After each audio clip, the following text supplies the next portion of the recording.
네, 안녕하세요. 오늘은 캄보디아에 범죄단지가 왜 생겼고 어떤 일이 일어나고 있는지 한번 알아보겠습니다.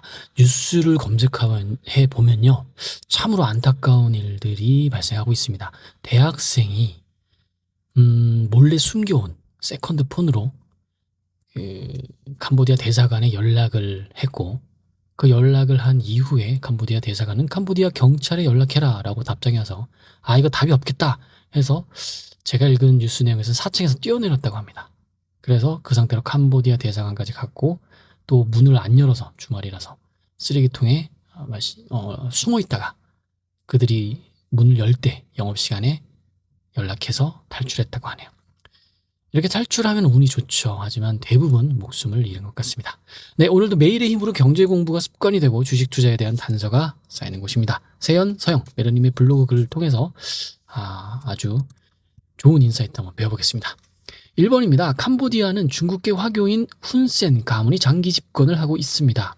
훈센은 38년간 캄보디아를 통치한 후 2023년 장남을 총리, 차남을 정보국장, 삼남을 부총리로 만들고 물러납니다. 총리 자리에서 물러났지만 상원 의장을 하면서 배후에서 캄보디아를 실질적으로 지배하고 있습니다. 대단한 가족 경영이네요. 국가 경영도 가족 경영이라고 할 수 있는지 모르겠습니다. 캄보디아의 전체 의석의 125석 100%를 훈센의 국민당이 차지하고 있고, 야당은 해산되거나 해외로 망명한 상태입니다. 야당은 다 아무래도 망명한 거 보면 다 죽나 봅니다. 캄보디아의 주요 수입은 카지노와 범죄단지에서 발생하고 있습니다. 카지노는 캄보디아의 GDP의 10%를 차지하고, 범죄단지는 GDP에 포함되지는 않지만 캄보디아 경제의 40% 선으로 추정되고 있습니다. 범죄단지, 스캐밍 컴파운드라고 읽네요. 범죄단지는 보이스피싱, 불법, 온라인 도박, 인신매매, 투자 사기 등으로 돈을 버는 곳입니다. 2020년 이전까지는 불법 카지노가 범죄 산업의 중심이었지만 코로나19로 인해서 오프라인 카지노가 타격을 받자 온라인으로 업종이 바뀌었습니다. 범죄 조직들은 청년들을 유인하거나 납치해서 보이스피싱 등에 투입하고 있으며 마약이나 장기 밀매 등 다양한 범죄를 저지르고 있습니다. 범죄단지는 높은 장벽과 매수된 경찰, 경비들이 실탄이 장착된 총기로 무장하고 탈출을 감시해서 한 번 들어오면 나가기가 힘들죠. 유엔은 캄보디아 범죄단지에 착취당하는 사람들을 15만 명으로 추정하고 있습니다. 이들이 연간 190억 달러의 수익을 일으킨다고 보고 있죠. 연간 190억 달러는 캄보디아 국내 총생산의 절반 이상에 해당됩니다. 캄보디아 범죄단지들의 주 수익은 사이버 범죄입니다. 보이스피싱, 리딩방, 불법, 인터넷 도박, 로맨스 스캠, 몸캠, 악성코드 유포, 해킹 등으로 스마트폰으로 할 수 있는 모든 범죄를 다 저지릅니다. 이들은 납치되었거나 고액소득 등으로 유인되어 온 사람들의 여권, 휴대폰 등을 압수하고 본국을 대상으로 범죄를 시도하게 만듭니다. 이게 여담인데 취업을 알선을 합니다. 예를 들어서 우리나라든 꼭 캄보디아가 아니에요. 그래서 회사를 차려서 사람들을 모집합니다. 2개월, 3개월이 되면 해외여행 보너스로 해외여행을 간다고 합니다. 단체 여행이죠. 네. 버스를 타고 가다가 단체로 납치가 돼서 이 캄보디아에 가더라고요. 이런 케이스도 있으니까 참 이거 세상 어떻게 사나요? 네. 조심해야죠. 계속 읽어보겠습니다. 범죄단지 안에는 작업장과 숙소, 고무실뿐만 아니라 마트, 이발소, 화장터, 약국, 도박장 등 다양한 시설이 구비되어 있습니다. 범죄 수익이 발생하면 일부를 수당으로 지급한 뒤 그 돈을 내부에서 소모하게 만드는 것이죠. 캄보디아 범죄 조직의 대부분은 중국계가 운영하고 있습니다. 서열 1위는 중국계, 2위는 화교, 3위는 캄보디아인과 기타 외국인, 4위는 유인 또는 납치된 사람들로 나눈다고 합니다. 중국 정부와 도박, 카지노 등을 강하게 단속하다 보니 중국 범죄 조직들이 관리가 느슨한 캄보디아, 미얀마 등의 본거지를 옮긴 것입니다. 사람들을 납치하는 방법은 대부분 취업 사기입니다. 간단한 업무에 고소득을 보장해준 뒤 취업 사기에 속아서 온 사람들을 감금하고 협박과 고문 등으로 범죄 행위를 시키는 것입니다. 최근 유행하는 방법은 취업 조건이 괜찮은 기업을 해당 국가로 신규로 오픈하는 방법입니다. 해당 국가 내 기업을 신규로 만들어서 직원들을 모은 뒤 2, 3개월 정도가 지나면 사업 목적을 명목으로 동남아 단체 여행을 가게 됩니다.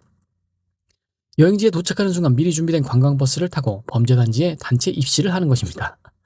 웃으면 안 되는데 어떻게 이런 발상을.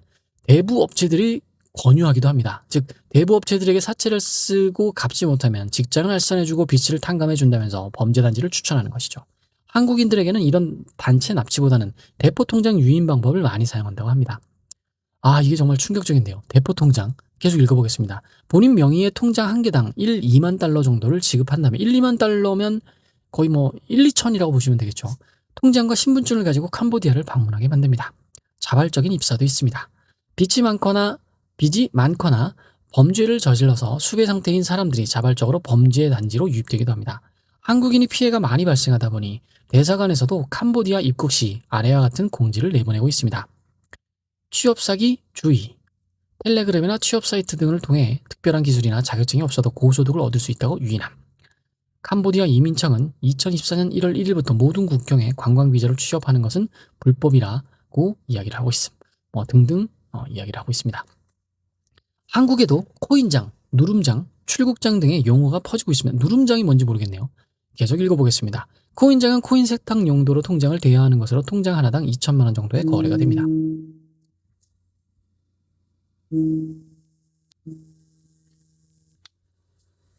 누름장은 내 계좌에 큰 돈을 입금하고 그 돈이 출금 버튼을 눌러서 인출해주면 수수료를 주겠다는 방법입니다.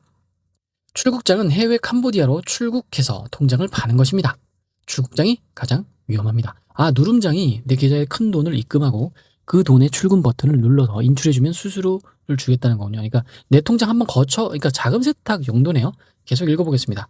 공항에서 바로 범죄단지로 납치된 뒤 핸드폰과 통장 비번 등을 뺏기고 통장에 들어있는 잔액을 모두 인출하는 것부터 시작합니다. 대출이 가능하면 온라인 대출을 받게 만들고 해당 통장은 보이스피싱 등에 사용하게 됩니다. 더 이상 쓸모가 없어지면 부모에게 연락을 하게 만들어서 보상금을 받든지 친구를 범죄단지로 유인하게 만듭니다. 원하는 대로 해줘도 범죄 행위가 발각될 것을 우려해서 내보내는 경우는 별로 없다고 합니다. 범죄단지 내에 화장터가 있는 이유입니다. 와, 단지 내에 화장터가 있네요. 사람이 얼마나 많이 죽어나가면. 최근까지도 이런 일들이 생기고 있습니다. 2025년 10월 10일 캄보디아 경찰청은 살인과 사기 혐의로 30에서 40대 중국인 3명을 구속 기소합니다. 이들은 2025년 7월 17일 한국인 대학생을 납치한 뒤 부모에게 사고를 쳤으니 해결해야 된다고 5천만 원이 넘는 돈을 요구합니다.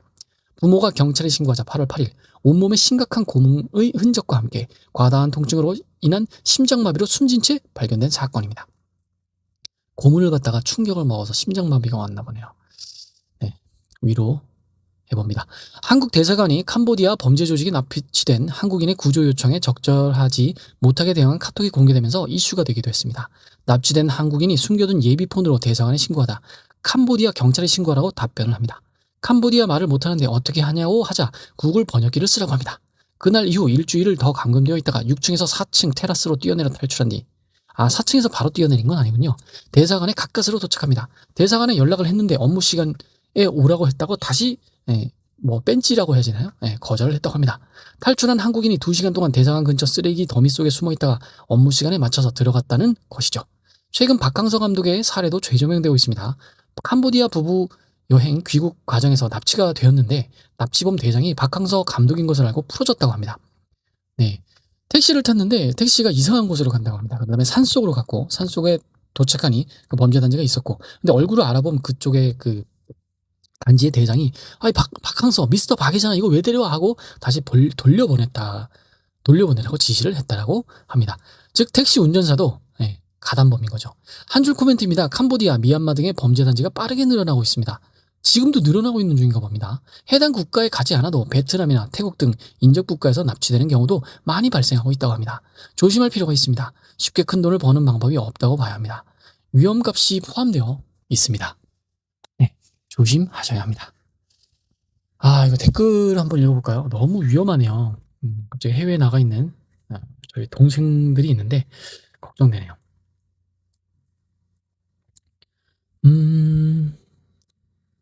이혜님의 댓글입니다. 중국은 사회 악입니다. 네. 제2님의 댓글입니다. 캄보디아에서 사망한 우리나라 청년 기사를 봤는데 너무너무 고통스러워서 심장마비로 사망했다고 하더라고요. 대명천지 이런 일이 영화 같은 일이 정말 발생하네요. 욕심 플러스 무지는 대참사네요. 맞아요. 이게 좀 위로하고 싶어도 유혹에 견디지 못한 거죠. 무지하면 안 됩니다. 지금 우리 배워야 합니다. 배워서 내 주변 나 같이 지켰으면 좋겠습니다. 골든님의 댓글입니다. 메르님 같은 파워블로거가 이 심각한 문제를 다뤄주셔서 감사합니다. 팔레스타인 지지 시위하다 이스라엘의 단순 억류된 여성 한 명을 위해선 목소리를 내면서 자국민 상당수가 상당수가 납치, 구금, 살인까지 당하는 엄청난 범죄에는 침묵하는 정부가 진짜 이 나라의 정부가 맞는지 다시 한번 의심하게 됩니다. 나라가 온통 점점 돌아가고 있습니다. 네. 정말 대사관 대처가 좀 어이없는 일이기도 하네요. 박항서 감독님 납치된 거 참, 이러면은 우리도 유명해져야 하는지. 네. 만천님의 댓글입니다. 뉴스에 나올 정도면 이제 치안이 극도로 안 좋아졌다는 징조겠군요. 베트남 여행 계획 한번 해보려고 했는데 다시 생각해 봐야겠습니다. 글 감사합니다. 대댓글에 베트남은 상관없습니다. 관광객들이 많이 가는 곳은 안전합니다. 라고 했는데 대댓글에 메르님이 이렇게 답변해 줬으나 박항서 감독 부부가 납치된 곳이 베트남 공항이라 조심할 필요는 있어 보이네요. 와, 베트남에서 그냥 바로 이거는 정말 택시 타는 것도 너무 무서운데요. 타 동남아 국가에서 납치되어 캄보디아로 보내지는 사례가 많다고 합니다. 나쁠 것도 옛날에 ISIS도 그 지역에서 납치하는 게 아니라 뭐 유럽의 각국에서 일단 납치를 해서 그쪽으로 배달을 해가나요? 이랬잖아요. 이거 정말 조심할 필요가 있어 보입니다. 자, 요거 한번 읽어보겠습니다. 웅웅님 댓글입니다. 이쯤 되면 진짜 캄보디아랑 전쟁을 불사할 정도로 국가에서 강하게 대응해야 한다고 생각합니다. 저희 개인적인 생각입니다. 그래야 한국인을 안 건드리니까요. 산수님의 대댓글입니다. 캄보디아 해안선을 장악한 태국과 베트남의 사전 양해를 구하고 자국민 구출과 자발적 범죄자 체포를 위해 전투함 전투기 K2, K9 해병사 특전사 꾸려서 범죄단지 정밀 공격하겠다. 캄보디아 정부에서는 뒤로 빠져라. 아니면 너네 정부와 직접 전쟁을 하겠다. 이게 가능할까요? 일단 대댓글 또 읽어보겠습니다. 군사작전 적극 공감합니다. 정부 지지율도 올라갈 듯 좌우 관계없이 자국민들이 지지를 받을 듯합니다. 네, 지지율은 올라가겠습니다. 우리나라 입장이 좀 난처하죠. 만약에 이렇게 하려면 일단 미국의 허락을 받아야 되는 참 우리나라가 좀 씁쓸합니다. 그 아래 대댓글입니다. 그냥 쉬쉬하면 되지 왜 굳이 불필요한 분쟁을 만드나요? 그 아래 대댓글입니다. 저도 이 대통령 렉이라고 생각하고 안 좋아하는데 이 댓글 너무 재수없네요. 지금 이 문제는 그렇게 쉬쉬하고 넘어갈 일은 아니잖아요. 라고 댓글을 좀 씁니다. 읽으면 읽을수록 참 심각하네요. 근데 뉴스에 보니까 로맨스 스캠이 1위라고 하네요. 돈 뜯어먹는 거에서. 참 세상에 외로운 사람도 많고 무지한 사람도 많고 네, 어쩜 이런 세상에 살고 있는 게 행복하다고도 할 수 있고 불행하다고도 할 수 있는 것 같습니다. 이러기 위해서 더 배워야 하는 거 아닌가 합니다. 오늘은 여기까지 읽어보겠습니다. 감사합니다. 메르님 글은 역시나 지혜 그리고 위험으로부터 보호까지 해주는 이런 글인 것 같습니다. 마치겠습니다.